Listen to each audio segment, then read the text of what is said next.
오늘 주시는 하나님의 말씀은 마태복음 16장 13절로 21절까지 말씀입니다.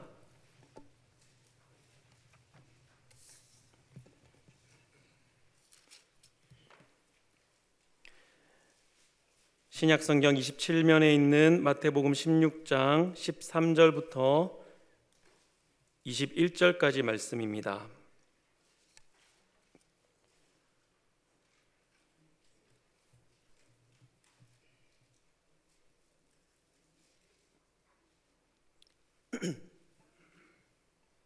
제가 하나님의 말씀을 봉독하겠습니다. 마태복음 16장 13절로 21절까지 말씀. 예수께서 빌립보 가이사랴 지방에 이르러 제자들에게 물어 이르시되 사람들이 인자를 누구라 하느냐? 이르되 더러는 세례 요한, 더러는 엘리야, 어떤 이는 예레미야나 선지자 중에 하나라 하나이다. 이르시되 너희는 나를 누구라 하느냐? 시몬 베드로가 대답하여 이르되 주는 그리스도시요 살아계신 하나님의 아들이시니이다. 예수께서 대답하여 이르시되 바요나 시몬아 내가 복이 있도다. 이를 내게 알게 한 이는 혈육이 아니요 하늘에 계신 내 아버지시니라. 또 내가 내게 이르노니 너는 베드로라. 내가 이 반석 위에 내 교회를 세우리니 음부의 권세가 이기지 못하리라. 내가 천국 열쇠를 내게 주리니 내가 땅에서 무엇이든지 매면 하늘에서도 매일 것이요 내가 땅에서 무엇이든지 풀면 하늘에서도 풀리리라 하시고 이에 제자들에게 경고하사 자기가 그리스도인 것을 아무에게도 이르지 말라 하시니라. 이때로부터 예수 그리스도께서 자기가 예루살렘에 올라가 장로들과 대제사장들과 서기관들에게 많은 고난을 받고 죽임을 당하고 제3일에 살아나야 할 것을 제자들에게 비로소 나타내시니. 아멘. 김태건 목사님 나오셔서 내가 이 반석 위에 교회를 세우리라 라는 제목으로 하나님의 말씀을 증거해 주시겠습니다.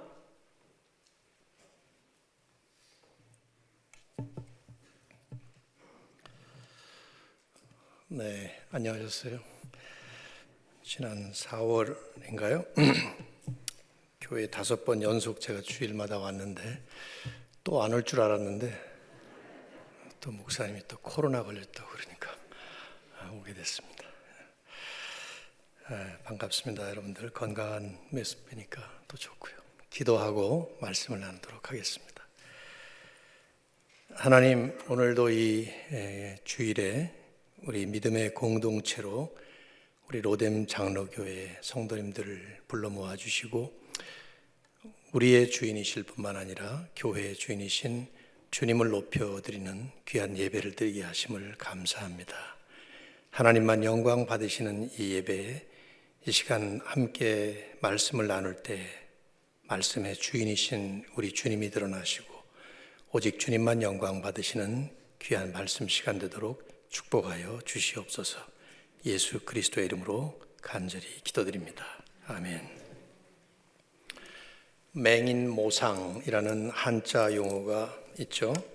앞을 보지 못하는 장애인들이 코끼리의 모습에 대해서 설명하는 얘기인데요. 코끼리를 눈으로 보지는 못하고 손으로 만져보기만 한 시각장애인들 4명이 각각 자기들이 경험한 코끼리를 묘사를 합니다. 코끼리 몸통을 만져본 분은 코끼리는 벽처럼 생긴 동물이다, 그렇게 말을 하고, 다리를 만져본 사람은 코끼리는 기둥처럼 생겼다, 코를 만져본 사람은 코끼리는 뱀처럼 생긴 동물이다, 꼬리를 만진 사람은 코끼리는 밧줄처럼 생긴 동물이다, 이렇게 얘기를 합니다.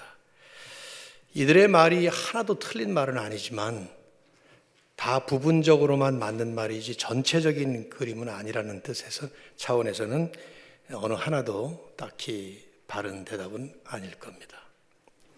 그래서 일부분만 알면서 마치 다 아는 것처럼 얘기를 할 때 우리는 부정적인 의미로 맹인모상 이런 표현을 사용하곤 하죠. 교회란 무엇인가? 교회는 어떤 모습이 되어야 되는가? 하는 질문을 한다면 자칫하면 우리들도 이 맹인 모상처럼 교회를 그리지 않을까 생각이 듭니다. 교회에서 상처받은 자신의 영혼이 치유되었다는 경험을 하신 분이 있다면 아마도 교회는 병원처럼 돼야 된다, 이렇게 말할 수 있을 겁니다. 교회에서 말씀 양육의 그 맛을 깊이 경험한 사람이라면 교회는 학교처럼 돼야 된다. 또 교회는 영혼의 양식을 제공해 주는 곳이다. 그러면 교회를 레스토랑의 그림을 그릴 수도 있겠고요. 교회는 따뜻한 나눔이 있어야 된다 생각한다면 가정의 그림을 그릴 수 있겠고, 또 교회는 영적으로 무장하는 곳이고 훈련하는 곳이다 생각을 하면 군대 혹은 훈련소의 그림을 그려볼 수 있을 겁니다. 이 모든 것들이 하나도 틀린 것은 아니지만 성경적으로 볼 때에 성경이 말하는 전체 그림은 아니라는 점에서는 사실은 정확하게 딱 들어맞는 그림도 없습니다. 어쩌면 이 모든 그림을 다 포함해야 제대로 된 성경적 교회의 그림이 나올 수 있지 않겠나 생각을 합니다. 그래서 OMF에서 오랜 선교사로 섬겼던 패트릭 존스턴이라는 분이 교회는 당신의 생각보다 큽니다. Church is bigger than you think 라는 책을 썼어요. 읽어볼 만한 책인데요. 선교에 관한 책이지만 사실은 교회 본질에 관한 책이라고 저는 생각을 해요. 교회는 흔히 우리가 그리고 있는 그림, 우리가 가지고 있는 그 생각보다 훨씬 큰 그림을 그려야 된다, 이런 말을 그 책 속에서 하죠. 그러면서 교회라는 그 용어 하나만 생각해도 단순히 지역교회, 눈에 보이는 가시적 교회, 물리적 교회만 생각할 것이 아니라 보이지 않는 비가시적 교회, 이 영적인 교회, 지상교회, 천국교회, 전체 다 궁극적인 그 교회를 생각해 봐야 된다, 이렇게 말을 합니다. 물론 저는 한 시대 한 지역에서 한시적 제한을 가지고 살아가는 우리들로서는 지역교회의 개념을 벗어나긴 어렵겠지만 교회라는 생각을 할 때 혹은 말을 할 때 우리는 궁극적 교회, 성경이 말하는 본질적 교회의 그림을 반드시 그려봐야 된다고 생각을 합니다. 저는 오늘 여러분과 함께 이 한 번의 짧은 설교를 통해서 교회란 무엇인가 하는 어찌 보면 아주 상식적인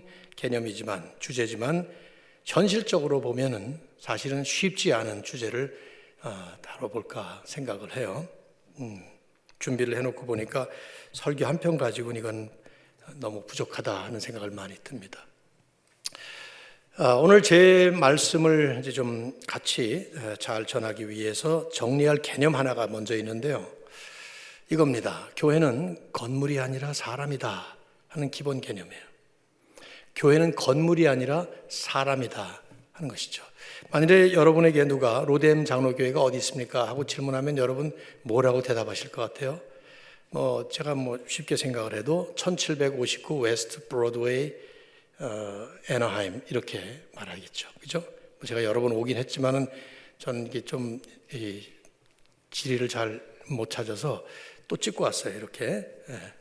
이 건물 주소를 말할 거예요. 이걸 로뎀 장로교회라고 말할 겁니다. 하지만 성경적으로 정확히 얘기한다면 로뎀 장로교회는 지금 이 주소에 모여서 예배드리고 계신 여러분들을 말합니다. 이 건물이 교회가 아니라 여러분들이 교회라 이 말이죠. 왜냐하면 성경 어디에도 건물을 놓고 교회라고 말한 적은 없기 때문이에요. 오늘 이 본문에도 예수님이 교회라는 말씀을 쓰시는데 건물이 아닙니다. 사람이죠. 성경을 통해서 교회가 뭐냐를 정의를 한다면 간단하게 얘기를 한다면 그냥 부름받은 사람들의 모임 혹은 구원받은 하나님의 백성들의 모임 이렇게 답을 해야 될 거예요. 건물은 예배나 사역이 아주 중요한 요소죠. 그러나 건물 자체가 교회는 아닙니다. 여러분 자신들이 교회입니다. 자, 오늘 설교 말씀을 함께 이렇게 나누면서 교회란 말을 상당히 자주 사용할 텐데 이게 주제이기 때문에 제 말뜻은 건물이 아니라 사람이라는 것을 생각하시면 좋겠습니다. 오늘 본문은 교회라는 용어가 신약 성경에 가장 처음 소개된 본문이고요. 특별히 예수님께서 처음으로 교회라는 단어를 사용하신 본문입니다. 주님께서 어느 날 제자들에게 질문을 하셨어요. 사람들이 나를 누구라 하느냐, 인자를 누구라 하느냐 이렇게 질문하시니까 제자들이 어떤 사람들은 엘리야라고 그럽디다, 어떤 사람들은 예레미야라고 그럽니다, 어떤 사람들은 선지자 중에 하나, 아마 선지자라고 그렇게 아마 사람들이 생각하는 것이 보편적이었던 것 같아요.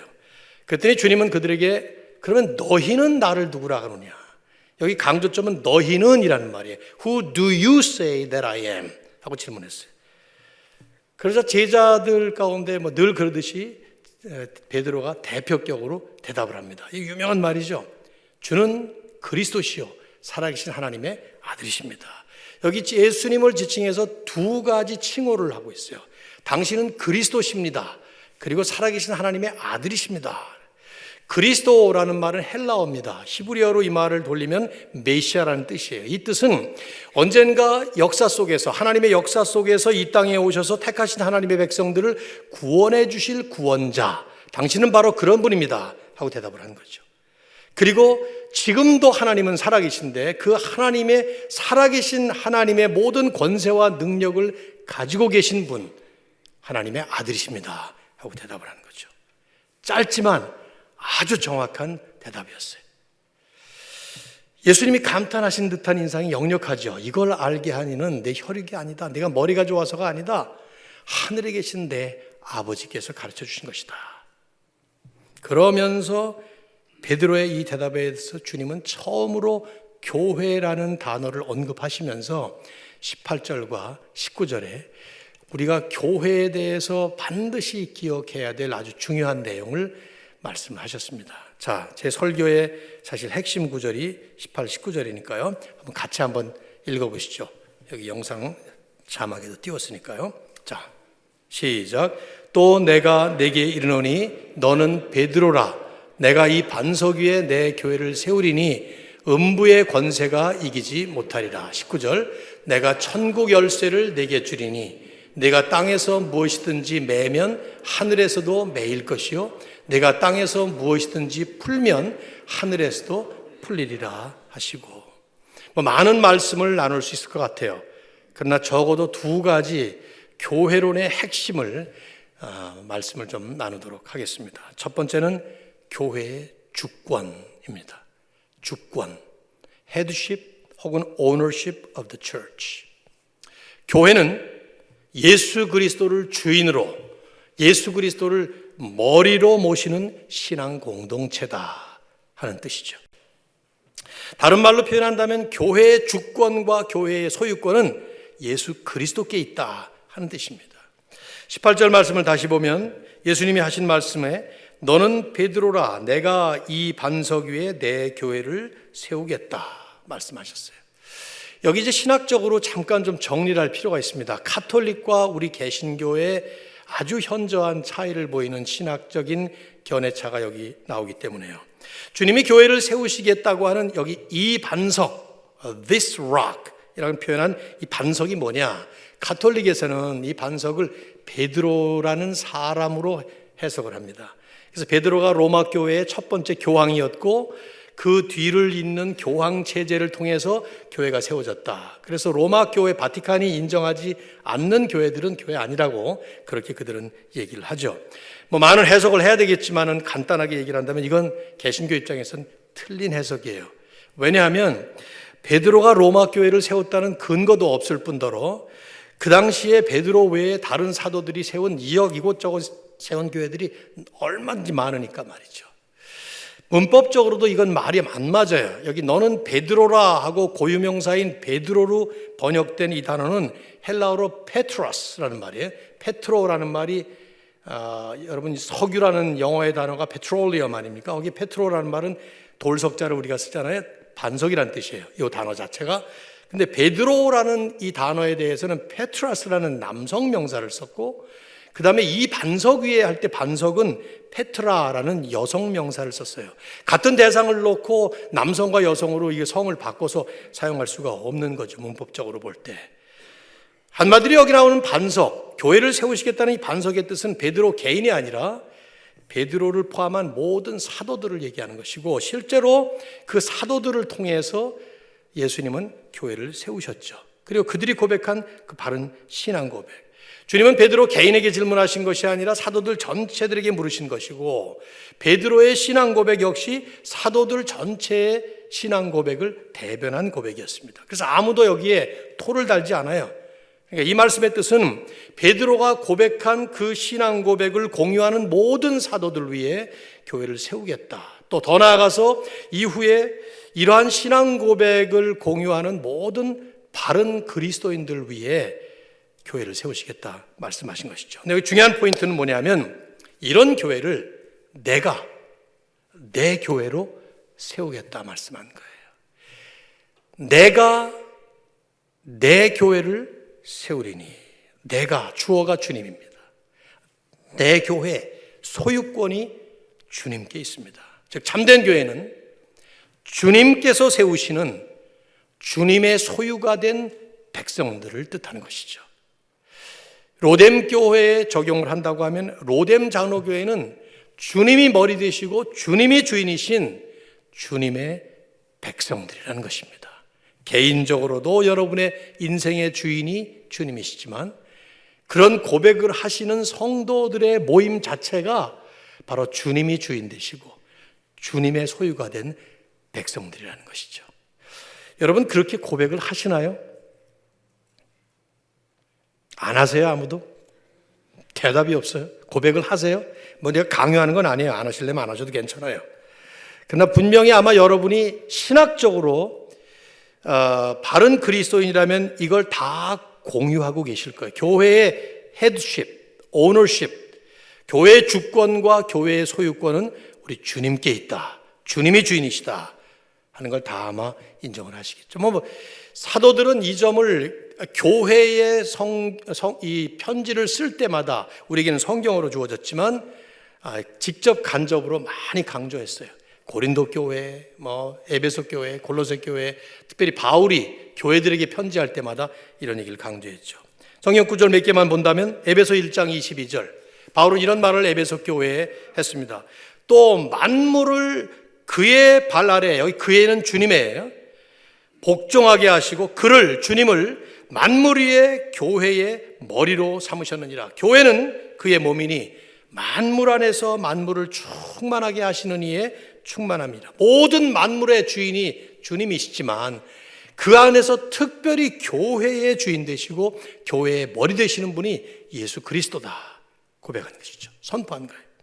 또 골로새 1장 16절 이하를 보면 만물이 그에게서 창조되되, 여기 그에게서가 예수 그리스도시죠. 하늘과 땅에서 보이는 것들과 보이지 않는 것들과 혹은 왕권들이나 주권들이나 통치자들이나 권세들이나 만물이 다 그로 말미암고, 주님으로부터 말미암고 그를 위하여, 예수 그리스도를 위하여 창조되었고, 그리고 18절에 가서 그는, 주님은 몸인 교회의 머리시라. 모든 만물이 다 예수 그리스도에 의해서, 예수 그리스도를 위해서 창조되어서 그리스도께서는 만물의 주인이시지만 특별히 그 주님은 교회의 주인, 교회의 머리로서 교회를 다스리기 때문에, 그러므로 교회는 바로 이 주님의 주권 아래 절대 순종하면서 모일 때마다 이 주님을 높여드리는, 오직 주님만을 찬양하고 영배하는 그런 모임이 되어야 된다 말씀을 하는 것이죠. 전 진정한 그리스도인이라면 이 진리를 부인할 사람 아무도 없다고 생각해요. 적어도 신학적으로 말이죠. 어떤 교회도 이걸 부인하지 않을 거라고 저는 분명히 믿습니다. 하지만 실제 이 지역교회의 현실을 들여다보면 아주 대단히 혼란스럽게 흐트러져 있고 심지어 망가져 있는 성경적 진리 하나가 바로 이 점이 아닐까 생각이 됩니다.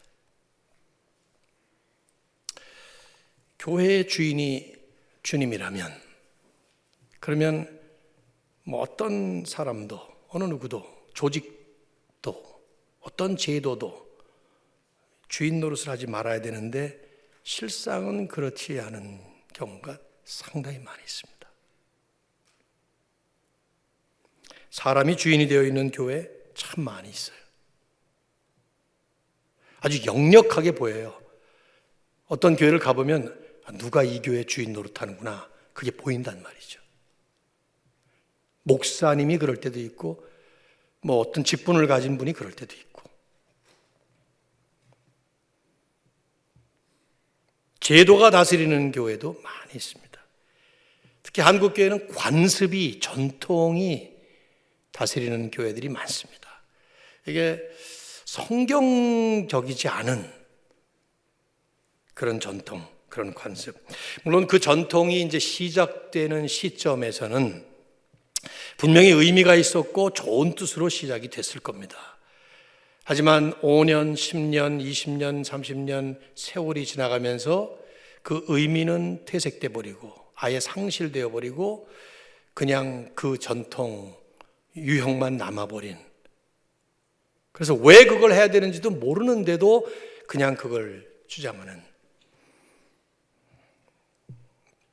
자주 사용하는 말씀들 가운데 이런 말이 있잖아요. 우리 교회는 늘 그래 왔어요. 그래요.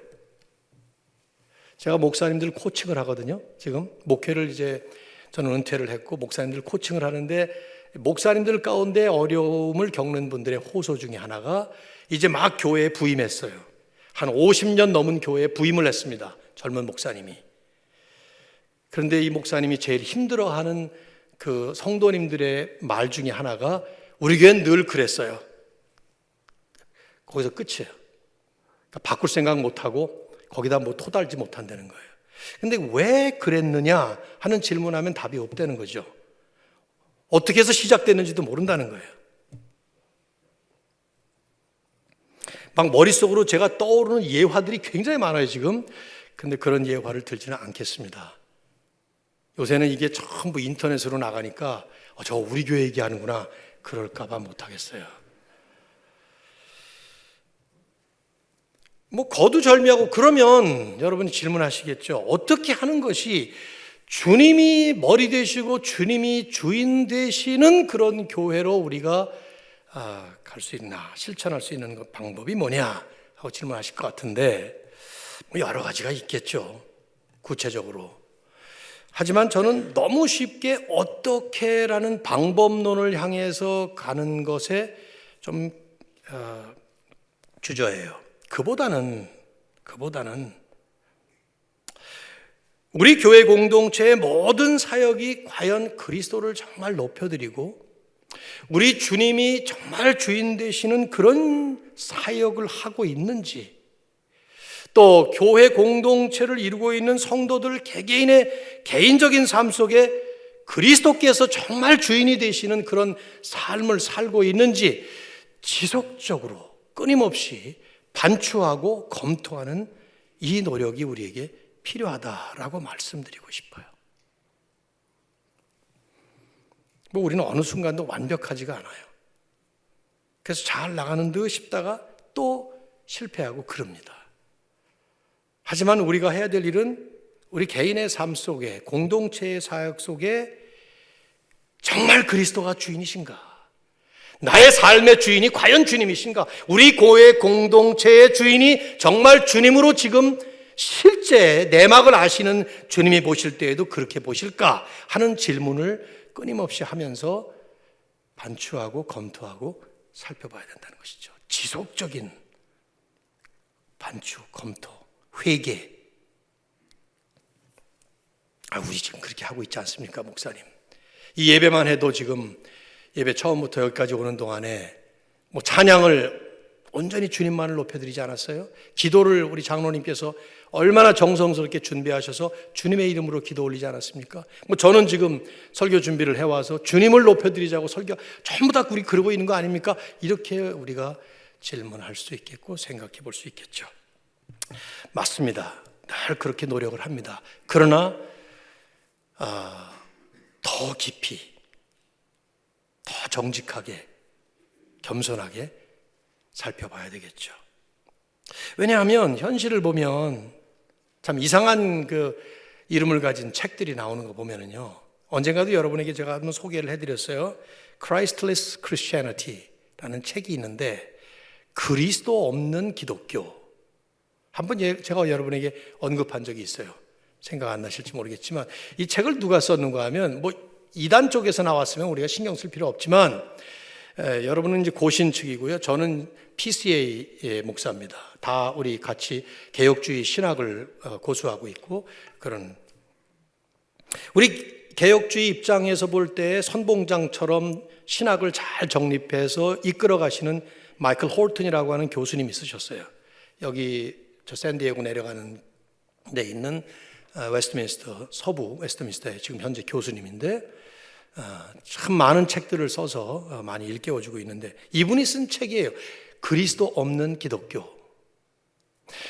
왜냐하면 교회에서 이루어지는 많은 일들 가운데 설교, 기도, 사역 정말 깊이 검토해 보면 과연 그리스도가 그 안에 계신가, 이게 의심스럽단 말이에요.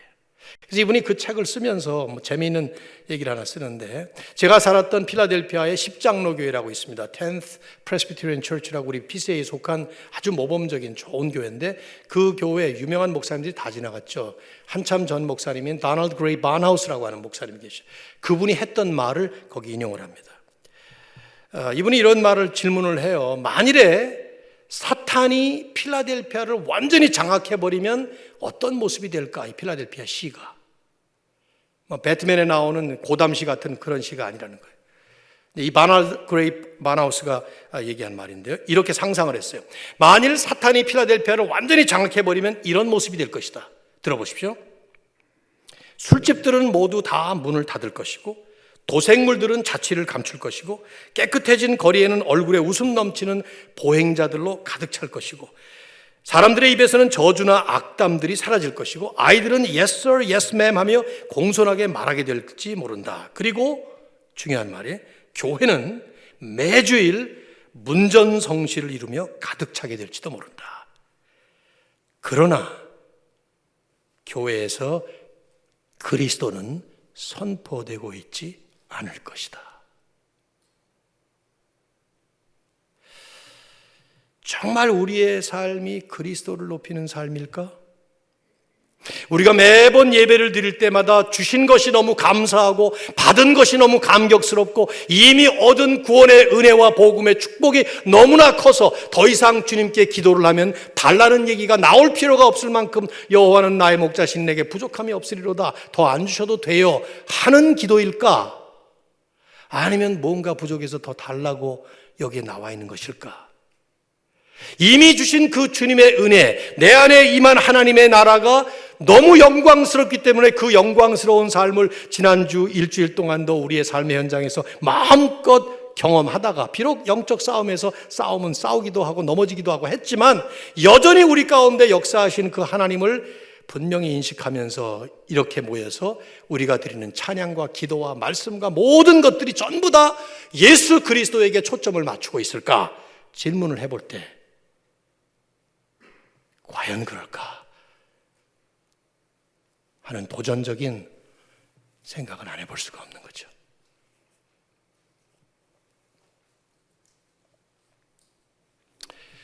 교회의 주권, 주님께 있습니다. 교회는 이 예수 그리스도를 주인으로 모시고 있는 신앙 공동체입니다. 주는 그리스도시요 살아계신 하나님의 아들이십니다. 예수님은 이 반석 위에 내 교회를 내가 세우리니 하시고 로뎀 장로교회를 세우신 것입니다. 이 고백이 여러분의 입술에서 마음에서 이 공동체에 모일 때마다 우리의 중심을 보시는 주님 앞에 힘차게 고백되어질 수 있기를 주님의 이름으로 축원합니다. 두 번째, 교회의 권세를 말씀하고 있습니다. 즉 교회는 천국문을 열고 닫는 복음의 권세, 영적 권세를 받은 구원 공동체다 하는 것이죠. 여기 18절 하반절을 보세요. 다시 한번. 내가 이 반석 위에 내 교회를 세우리니, 그러면서 음부의 권세가 이기지 못하리라. 누굴 이기지 못해요? 교회를 이기지 못한다. 여러분, 음부의 권세가 뭡니까? 지옥의 권세죠. 사탄의 권세죠. 긴 설명을 할 만한 시간이 없으니까요. 하나님을 대적하고 하나님의 섭리를 거스르는 모든 종류의 반하나님적이고 반그리스도적인 악한 영적 세력, 사탄의 세력이겠죠. 이 세력이 얼마나 크냐? 사도 바울은 에베소 6장에서 교회론을 쭉 설명하고 마지막 결론에서 얘기를 해요. 우리의 씨름은 혈과 육에 대한 것이 아니라 정사와 권세와 하늘에 있는 악한 영들에 대해서 싸운 것이다. 그러면서 이 악한 영들의 세력이 얼마나 힘이 세냐? 너희들이 하나님의 전신갑주를 입어야 된다. 머리에서 발끝까지 완전히 하나님으로 뒤집어 씌우지 않으면 이기지 못한다. 그런 말을 했어요. 그런데 주님은 여기서 지금 이 세력이 교회를 이기지 못한다. 로뎀 장로교회를 이기지 못한다. 하나님을 대적하는 초강력한 영적인 세력이지만 이 세력이 교회를 이기지 못해요. 왜? 교회의 주인이 주님이시고 교회의 머리가 주인이신 그 주님께서 자신의 권세를, 하나님의 권세를, 하늘의 권세를 바로 교회에 부여해 주셨기 때문에 그 권세가 뭡니까? 여기 19절에 말씀을 해요. 이미 19절이 떴습니다만 내가 천국 열쇠를 내게 주리니 내가 땅에서 매면, 교회가 땅에서 매면 하늘에서도 매이고 교회가 땅에서 풀면 하늘에서도 풀리는 이런 천국 열쇠의 권세를 주셨다는 거예요. 이게 비유법이죠. 천국 열쇠, Key to the kingdom of God, 하나님의 나라를 문을 열고 닫는, 자물쇠를 열고 닫는 이 열쇠처럼 교회는 이 땅에 있지만 천국으로 들어가는 구원의 문을 열어줄 수도 있고 닫아버릴 수도 있는 이런 천국문 열쇠 같은 영적 권세를 받은 구원의 공동체라 이 말이죠. 여러분이 실감나게 생각을 해보신다면 다른 비유를 생각하셔도 돼요. 미 대사관 같은 거 생각해 보십시오. 우리가 전부 미국에 살고 있기 때문에 요즘은 여행 자유가 돼서 미국으로 들어올 때 여행자들은 비자 안 받아도 된다 그런 것 같은데 미국에 만일에 살고 싶으면, 한국 사람이 미국에 와서 살고 싶으면 반드시 미국 대사관을 거쳐서 입국 비자를 받고 들어와야 돼요. 그렇죠? 근데 그 한국에 있는, 서울 땅에 있는 그 미 대사관은 비록 한국 땅에 나가 있지만 미국에서 파견된 것입니다. 미국의 모든 권한을 가지고, 미 대통령의 권한을 가지고 미국에 들어갈 사람들의 입국 비자 심사 여부를 결정할 수 있는 권한이 있다 이 말이에요. 그래서 그 사람들이 비자를 주면 들어가고 비자 안 주면 못 들어가는 거예요. 여기 천국 열쇠가 바로 그런 모습을 삼기신 거죠. 길이요 진리요 생명이신 예수 그리스도를 선포하는 이 지상교회들은, 여러분들은 한결같이 마치 천국 열쇠를 가진 천국 대사관처럼 이 땅에 있지만 이 땅에서 천국 문을 열고 닫을 수 있는 이런 영적인 권세, 하늘의 권세를 부여받은 거예요. 이게 바로 교회의 핵심이에요.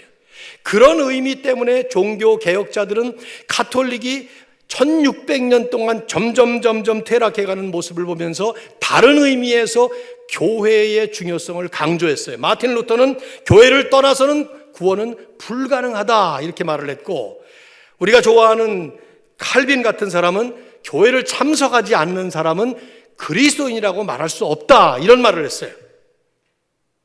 이게 얼마나 의미심장한 말인가. 요즘 현실을 우리가 볼 때 너무나 의미심장한 말이에요. 한국은 지금 이상한 용어가 하나 생긴 지가 오래됐죠. 가나안 성도라고 하는 분들이 생겼습니다. 가나안 성도가 뭡니까? 그리스도를 믿는다고 하는데, 하나님을 믿는다 그러는데 교회는 안 나가는 사람들이, 이게 왜 가나안인 줄 아세요? 안 나가를 거꾸로 한 거예요. 그래서 그 이름이 생긴 거예요. 아시나 몰라. 안 나가, 교회는 안 나간다는 말이에요. 여러 가지 이유가 있겠죠. 교회에서 상처받고 시험받고 그래서 안 나가. 나는 교회는 안 나간다는 말이에요. 그런데 물어보면은 하나님 믿는다는 거예요. 그래서 마치 이제 출애굽을 하고 나서 그 다음에 가나안 땅에 못 들어가서 가나안을 바라보면서 가고 있는 그런 의미도 놓는지도 모르겠지만 어원이 나온 것은 그 뜻입니다. 교회 안 나간다는 거예요. 지금 현재 한국의 기독교인을 1000만으로 하면은 약 한 100만 명, 10분의 1 정도가 가나안 성도들이라고 하고요. 청년들 경우는 28%랍니다. 제가 통계를 보니까 3분의 1 가까운 청년들은 믿는다는데 안 나가는 거예요, 교회에. 이게 뭐가 문제입니까? 지역교회에 대한 아주 심각한 오해들이에요. 잘못된 생각 때문에 이런 일이 나는 거예요. 여기 주님의 말씀 하나만 보더라도 주님 분명히 강조하죠. 내가 교회에 천국 열쇠를 주었다. 교회가 어떤 존재냐? 천국 열쇠, 하늘문을 열고 닫을 수 있는 이 권세를 가진 존재가 바로 교회다 하는 거예요. 구원의 주인이신 우리 주님께서 구원의 역사를 이루어 가시지만 그 구원의 문을 열고 닫는 열쇠를 교회에 부여해 주심으로써 우리 주님은 교회를 통해서 하나님의 택한 백성들을 구원하시고 교회를 통해서 하나님의 나라를 완성해 가신다는 것이죠. 어떻게 그렇게 하셨는가? 이걸 잘 여러분이 정리를 잘 하실 필요가 있어요. 십자가와 부활이라는 복음을 통해서 이루신 것입니다. 그래서 이 말씀을 하신 다음에 바로 직후에 주님은 제자들에게 경고하십니다. 20절 보세요. 이에 제자들에게 경고하사 자기가 그리스도라는 사실을 아무에게도 이르지 말라. 내가 그리스도라는 사실 너희들은 아는데, 너희들은 고백하는데 아직 말하지 마. 왜? 아직 때가 이르지 않았기 때문에. 무슨 때? 십자가와 부활의 때가 안 이르는 거예요. 그래서 21절, 이때로부터 예수 그리스도께서 자기가 많은 고난을 받고 죽임을 당하고 제3일에 살아나야 할 것을 제자들에게 비로소 나타내기 시작하신 겁니다. 교회를 세우시겠다고 선포하신 바로 직후부터 비로소 그때서야 처음으로 예수님의 구원사의 클라이막스인 십자가와 부활을 우리 주님은 제자들에게 가르치시고 알려주시기 시작한 것이죠. 십자가와 부활, 하나님의 백성인 하나님의 택하신 이들을 개인적으로 구원하실 뿐만 아니라 그들을 통해서 하나님의 나라를 완성하시기 위해서 하나님의 아들이신 주님께서 이 땅에 육신을 입고 내려오실 뿐만 아니라 십자가 위에서 그들이 받아야 될, 우리가 받아야 될 그 모든 죽음의 형벌을 대신 짊어지시고 받아주신 그 십자가 사건, 그리고 사흘 만에 부활하심으로써 이 죄의 치명적인 결과인 사망 권세 이기시고 그 죄와 사망의 주범인 사탄의 권세도 이겨버리심으로써 완전한 승리, 영원한 승리를 선포하셨던 바로 부활의 역사, 이 십자가와 부활, 이걸 우리가 복음이라고 얘기를 하죠. 이 십자가와 부활, 이 복음을 통해서 주님은 사탄의 싸움에서 완전한 승리를 이루신 것이죠. 그리고 그 승리를 제자들에게 안겨주신 거예요. 주님만 승리하신 것이 아니라 주님의 승리를 믿는 모든 제자들에게 동일한 승리를 안겨주시고 그 승리에 동참하게 하신 것이죠. 요한복음 16장 33절에서 그래서 주님은 십자가에 달리시기 전에 제자들을 향해서 담대하라, 내가 세상을 이겼노라. 나 예수가 세상을 이겼다. 우리가 이긴 게 아니에요. 주님이 이기신 것이죠. 마치 전쟁에서 승리를 이룬 다음에 그 적진의 승리의 깃발을 딱 꽂으면서 내가 세상을 이겼다고 선포하시는 그 선포를 제자들 전체, 이제 교회를 세우게 될 제자 공동체, 그 신앙 공동체에 주님은 선포하신 것이죠. 왜? 주님이 승리하셨기 때문에 성도들 개인이 승리한 것이고 모든 교회 공동체가 그 승리에 동참한 것이죠.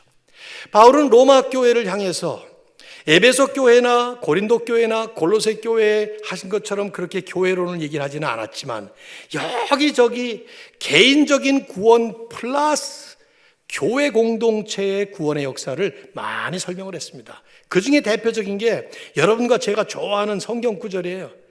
로마서 8장에 보면 드디어 이 승리를 선포해요. 로마서 8장 31절에 보면 만일 하나님이 우리를 위하시면 누가 우리를 대적하리요? 하나님이 이제 우리 편이 됐는데 누가 우리를 대적하겠느냐? 그러면서 쫙 설명을 해나가죠. 자기 아들을 아끼지 아니하시고 우리를 위하여 내주시니가 무엇을 주지 않겠느냐? 누가 우리를 그리스도의 사랑에서 끊으리요? 환난이나 곤고나 박해나 기근이나 적신이나 위험이나 칼이랴. 이 모든 일에 우리를 사랑하시는 이로 말미암아 우리가 어떻게 해요? 간신히 아니요, 넉넉히 이기느니라. 넉넉히 이기느니라. 앞으로도 계속 이길 거라는 거예요. 로마 교회에 주신, 교회 공동체에 주신 교회의 승리의 선포를 바울은 이렇게 얘기를 했던 것이죠. 이미 우리 가운데 예수 그리스도가 이루신 하나님의 나라, 그리고 완전한 승리, 그것이 마지막 완성되는 날까지 계속해서 우리를 통해서, 교회를 통해서, 개별적인 성도님들 통해서 이루시겠다. 교회는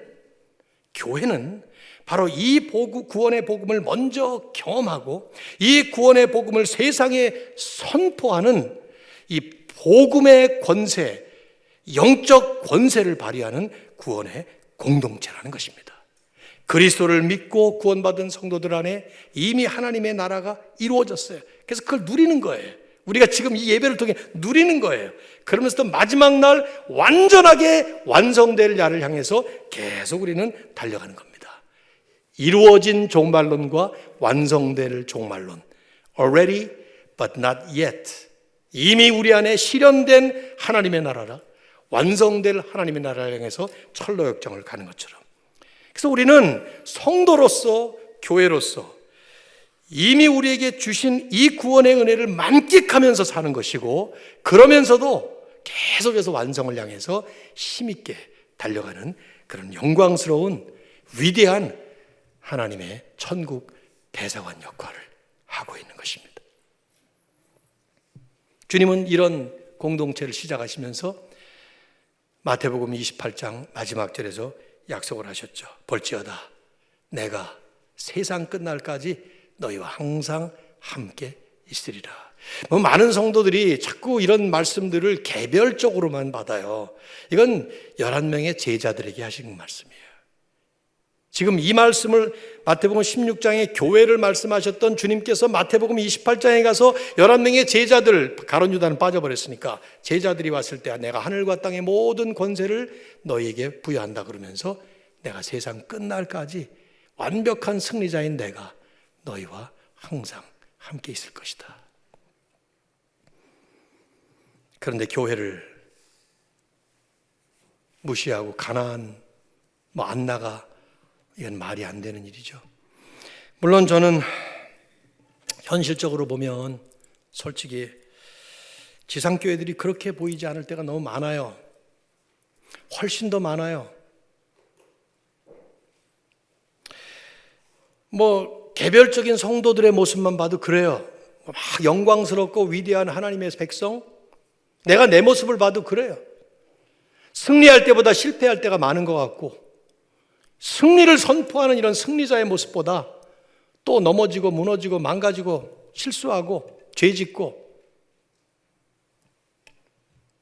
내 옆에 있는 성도도 그렇게 보일 때가 많고, 그래서 그 가나안 성도들이라는 분들이 하는 말, 대부분의 말들이 교회 안 나가는 것이 훨씬 마음 편하다고.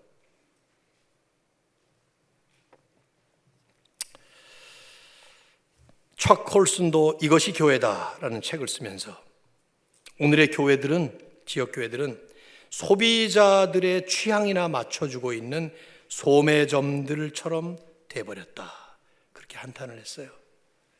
뭘 사고 싶어서 소매점을 찾는 그 사람들의 취향이나 맞춰주고 있는 소매점들처럼 되어버렸다. 참 안타까운 모습이겠죠. 하지만 저는 여러분에게 도전해드리고 싶습니다. 이 주님의 말씀으로 교회가 아무리 초라하게 보여도, 성도들의 모습이 아무리 위대하지 않게 보이고 영광스럽지 않게 보인다 하더라도, 심지어 세상이 교회를 향해서 비난의 화살을 빗발같이 쏘아붙인다 하더라도, 그래서 이 지역교회라는 교회들의 모습이 전혀 소망 없는, 초라하기 그지없는 그런 모습을 보인다 하더라도, 주님은 이런 교회들에게 주님의 권세를 부여하셨고, 이런 교회들을 통해서 마지막 완성될 하나님의 나라를 향해서 달려가도록 우리를 보내신다고 하는 사실입니다. 멋있는 말처럼 들립니까? 아닙니다. 성경적인 진리입니다. 그리고 세상에도 많이 볼 수 있는 현실적인 사실들입니다. 1939년 9월 1일에 2차 대전이 터졌습니다. 히틀러가 폴란드를 침공함으로써 2차 대전이 시작이 됐어요. 1년도 채 되지 않은 그 다음 해에 1940년 5월 10일, 기억할 만한 역사적인 날이에요. 영국군을 포함한 40만 명의 연합군들, 400,000 soldiers, 이 사람들이 전부 다 한 해안에 갇혀버렸어요. 계속 독일군에게 밀리고 독일군 탱크가 밀고 들어오니까 도망을 하고 후진하다가 드디어 프랑스 해안에 딱 도착했는데 더 이상 못 가요. 뒤는 바다예요. 앞에는 독일군들이 몰려옵니다. 40만 명이 꼼짝 못하고 도관하던 쥐가 돼서 다 죽든지 아니면 포로로 잡혀가든지 할 판이에요. 이 사람들을 구원하려면 뒤에 바다 쪽에서 군함이 와서 실어 가야 되는데 군함이 들어올 수가 없어요. 해안이 너무 얕아서 꼼짝없이 거기서 전부 다 몰살당하든지 전부 포로가 될 판이었습니다. 역사학자, 케임브리지 대학의 역사학자였던 로버트 툼스라고 하는 분은 그 상황을 이렇게 설명했어요. 만일 그때에 이 40만 명의 연합군들이 전멸되거나 포로로 잡혔더라면 영국은 독일에 항복했어야만 했다. 영국은 독일에 항복하지 않았죠. 독일은 유럽을 점령했었을 것이다. 그리고 2차 대전의 결과는 완전히 뒤집어졌을 것이다. 왜냐하면 무기는 얼마든지 재생산이 가능하지만 이 40만 명의 군인들, 성인 군인들은 하루아침에 만들어낼 수가 없는 거예요. 애들이 나가 싸울 수도 없는 거 말이죠. 그러니까 전부 끝난 것이죠. 그 당시 예상으로 영국은 40만 명 가운데 3만 명을 구원해내면 10분의 1도 안 되는 고숫자 구출해내면 다행일 거라고 생각을 했어요. 근데 그때 영국의 수상이 된 윈스턴 처칠이 국회에서 연설을 하고 라디오 방송을 통해서 전 국민에게 알립니다. 군함이 못 가니 민간인 배들이 가서 그들을 구해 주시오. 5명, 10명, 많이 타봐야 20명 정도 탈까요? 하는 고깃배들, 놀이배들이 1200대가 달려갑니다. 그리고는 사람들 10명, 5명, 20명 차례차례 구원해내요. 40만 명 가운데 3만 명 살아나면 기적이다 그랬는데 35만 명이 다 구원받습니다. 그래서 그 사건을 일컬어서 던커크 미러클이라고 일컫고 있어요. 5년 전에 던커크라는 영화가 나왔는데 예배 끝난 다음에 한번 보실만 해요. 저는 여러 번 봤어요. 그 영화. 볼 때마다 눈물이 나더라고요. 하나님을 믿지 않는 사람들도 하나님하고는 전혀 상관이 없는 세상 전쟁에서도 초라하게 보이는 민간인 배들이, 고깃배들이, 놀이배들이 목숨을 걸고 달려가서 위대한 역사를 이루는 이 세상 현실 속에서 하나님은 초라하게 보이는 지상교회들, 영광, 위대함 전혀 우리하고는 맞지 않는 것 같은 이런 우리들의 모습을 아시면서도 우리를 불러서 세우시고 진정한 구원자이신 주님이 구원을 다 이루어 가시는데 그 구원의 역사에 동참시키셔서 이미 이루신 그 승리를 선포하시는 그 영광에 우리를 불러주시고 그리고 마지막까지 달려가도록 격려해 주시는 것이죠. 주님이 이루실 거예요. 주님이. 빌립보 교회를 설립했던 사도 바울은 그래서 첫 서두에 빌립보서 1장 6절에 그렇게 그들을 안심시키죠. 너희 안에서 착한 일을 시작하시니가 그리스도 예수의 날까지 이루실 줄을 우리는 확신하노라. 시작하신 주님께서 반드시 마지막까지 이루신다는 것입니다. 여러분 한 분 한 분의 개개인의 성도의 삶이 어떨 때는 이게 성도의 삶이야, 이게 죄인의 삶이지, 예수님 안 믿을 때보다도 더 못한 모습으로 되어 있는 것 같은 때도 있을 때가 있어요. 그러나 결코 그럴 수 없죠. 우리의 죄 인식이 예민해졌기 때문에 그럴 뿐이죠. 주님은 그런 우리의 모습을 보시면서도 여전히 우리를 귀히 보시고 영광스러운 주님의 이 부르심에 동참하게 하셔서 공동체를 이루시고 이런 예배와 사역을 통해서 주님의 역사를 이루어 가시는 것입니다. 로뎀 장로교회 이 귀한 하나님의 은혜를 감격하시면서 귀한 주님의 승리에 함께 동참하셔서 주 앞에 영광 돌리실 수 있기를 우리 주 예수 그리스도의 이름으로 축원합니다.